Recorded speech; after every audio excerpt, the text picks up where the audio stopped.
Today we're with Ronnie and Matt. They're both workers at the 35 Raceway Park. So if you guys could just introduce yourself and what your role at the track is. My name's Ron Cornell, and my role at the track is I run for radio. All the drivers supposed to have receivers, and I talk to the drivers. But the good part about that is they can't talk back to me. But what they need to realize is this is a very important part, because I can save their car for them for listening to me, especially if there's a bad wreck in front of them. At the same time, an important part to the track officials, I have to say later on in the night, Tony comes over wants to know, I keep track of who calls the caution or who calls the red light. Get two of any combination, you're out of the race. And at the same time, I keep track of who got lapped and who left the track. And that's basically what I do at the racetrack now. And I am Matt Cornell. I am announcer and competition director, so I'll try not to keep babbling on like I do on a race night. But actually, I started at the beginning when I was a freshman in high school. I actually started out pushing with four-wheeler, pushing micro sprints, mini sprints, all them kind of cars. Then I went and flagged for a little bit. Then I assisted the great Bill Sechrist. That was an honor to be able to do that. And again, everybody misses Bill. I got to do that, and then after he left us, I took over in the flag stand as the head flagman. Then kind of got away from that and went up to the tower, where in the summertime it's air conditioned, and in the wintertime, windy and rainy, it's dry and not windy. But I'm up there now as the announcer and competition director. So as announcer, of course, I announce races, and sometimes I commentate, but I just like to talk, so they can't hear me over the race cars a lot of times, but I still like to keep talking. As competition director, I guess during race time when the cars are on the track, I'm kind of the boss, so I see a lot more stuff from that tower position that a lot of people on there don't see that's on the ground, because like our infield crew, Tony and them, a lot of times they're right there hands-on with the people, so I actually get a bird's eye view of what they're doing up there. So, and like I said, I've been there since I think '90, so in some capacity or the other. So. Cool. So your role has changed a lot over the years. You touched on you started pushing cars, and now you're announcing races. Where did you start at? I actually started at what they called the exit gate. I worked the exit gate, and I graduated from there and went to the starting grid. Then went from there, I kind of moved around everywhere. I'd go help with flag stand once in a while. And then I got the opportunity to go up into the press box itself and help start scoring. So I started doing that. And I've been there basically ever since. But I've been about everywhere at the track. Cool. And then, so you guys are both now up in the booth together, and your father and son team. Yes. And your son works Yes, with so you as it's well. 3 generations in the tower. So how has being up in the booth changed with scoring and stuff?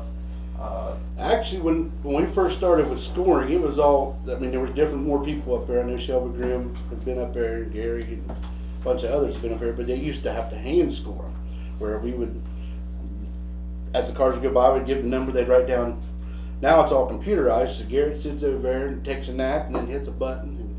But he still scores them by hand. Yeah, he still scores them by hand sometimes, because computers have flaws every once in a while, so ours will shut down every once in a while, but we'll just keep on running them in there. But make a note on there that often we help each other.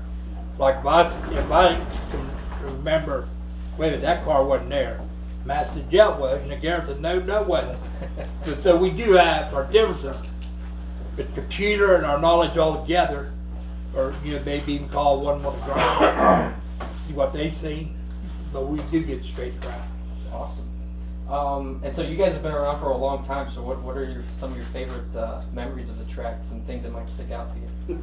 One of them's sitting over here that likes to sing during interviews, but I mean, we got some of the best drivers and the best workers, I believe, around.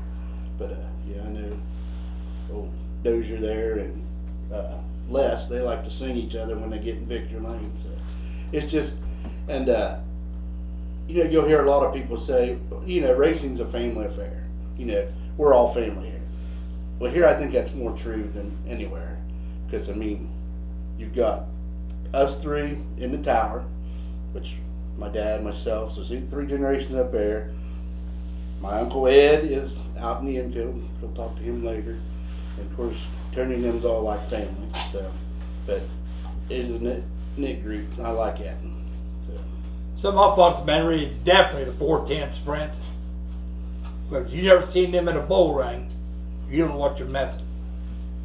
They're absolutely terribly fast.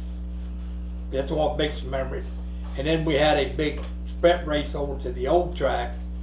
We had 3 divisions of mini sprints, and we had like a total of 400 cars that weekend. But that was a pretty exciting memory to have there. And then of course the Mod Lights, when they first took off, it used to be Sportsman, then they went to Mod Lights. That's exciting to see, especially the local drivers and family drivers that we know built these cars, and they were outstanding. talking about Mod Lights, I remember one time Toby Butcher had his car over here, and I think it was the test and tune day. Well, I was feeling brave, so I asked him, hey, can I get that and I take it down the track? And he says, yeah, go ahead. So I get in the car and start to head towards the grid. I goosed it a couple times and I turned around and take it right back to him. I said, I'm not doing it. So them cars have got it, them little Mod Lights. So Awesome. So last year was a challenging year for everybody with the virus and such, and you know, there was a time we didn't think we were going to get back racing. When we did come back, what did that mean to you guys? And then seeing the momentum that the track had, the amount of cars that were showing That up. meant the world to me, except because I'm retired and on disability, so this is all I'm allowed to do. I was so excited, but when I came back and seen after the first couple of weeks, our pit area was absolutely packed. I was absolutely amazed, especially with the COVID and everything going on. And then the family atmosphere that we had here, just unbelievable. Yeah. Everybody was so happy to be back, seen all smiles. Even if a couple of drivers lose, they were still smiling. Because why? Because they're racing. Right. But that's what it meant to me, is just to get back, and just to smell the fumes, watch the mud fly, watch Ed do donuts on the truck. Johnny get upset about a little bit of nothing. That's all worth it. but yeah, I mean, just not being able to do it was the thing. I mean, when you're so used to, like I said, years of this racing, and then all of a sudden a virus tries to put a stop to it. But yeah, it was great coming back, and just it gave us a normalcy that for us racers and people that work here, kind of put some normal back in our life. But yeah, it was a good time. I know he talked about hearing and smelling the fume. A lot of people don't see us in the tower, but when the big sprints and the big cars and everybody starts, that window goes up right beside it, so you can hear it. Yeah. But yeah, it was great to get back, and trying to get Tony to put it under a dome or something, so we never have to have an off season, so we can race all year long. That'd be great. I'll put that's on record. So that would definitely make the track unique. So Yes. what currently sits that makes this track unique and keeps drivers coming back? Track prep, absolutely no doubt in my mind.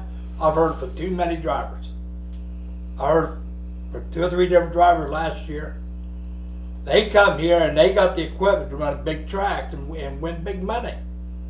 But he told me, he said, I'm coming here because the competition is great every week, and the track service is as best as I've ever been on. So that means a lot to me, and I don't even work the track. That's what them guys do. Yeah, I But think that's great compliments. I think the last race of the season we had 4 of the top 5 modified Yes. drivers in the Yes. state. Yep. So Well, these 2 guys talked to me were modified drivers. right, and so to me that's a big deal for a small track like this, carrying Me that too. much momentum. So what are you guys looking forward to? This is year 31 of the racetrack. What are you guys looking Number forward one thing, July 17th, late model. Late yeah, models. late models for the first time ever are coming. Still Block late models will be here, battling the bull ring. And that's So we're looking forward to And that. that's an event that we've kind of tried to carry the last couple of years and it didn't get, so this should be really, really exciting. So the last thing I want to touch on, with you guys, and especially Matt. Something that I love about this track is we pray before every race, and we do the national anthem, and you lead us in that. So what does that mean to you? That's the way I was raised. So, and these people that want to kneel and, you know, and everything. And I know I've already got in my head, so if you're watching this and you think this way, if we're doing the national anthem and I see somebody kneel, because I do play the national anthem, or Joy sings it for us, Joy Carter, we're glad to have them with us here. If they're going to kneel during the national anthem, I'm going to stop the music, and that's when we're going to have our prayer. If they want to kneel, we'll pray, and then we'll go back to the national anthem. But yeah, I mean, I just thank Tony for letting me be able to do that. And also, he just made a comment that if he sees anybody kneel, he's got me looking out one side of the tire, and Garrett looking out the other. If we see anybody, I'm going to stop him. Believe me, I'm going to stop him. Yeah, we live in the greatest country in the world, so we have to respect the flag, the anthem, and also we got to respect God and have prayer, because He's part of the reason the drivers stay safe. Because we've seen some pretty good wrecks, you know, through walls in the back, in ponds, And tractors. yeah, and they've all made it out of it. Yeah, our back walls took a beating last Yes. year. So, well, awesome guys, thank you. I'm sure we could probably talk for hours on this stuff. So thank you for the time and some insight into the racetrack. Thank you.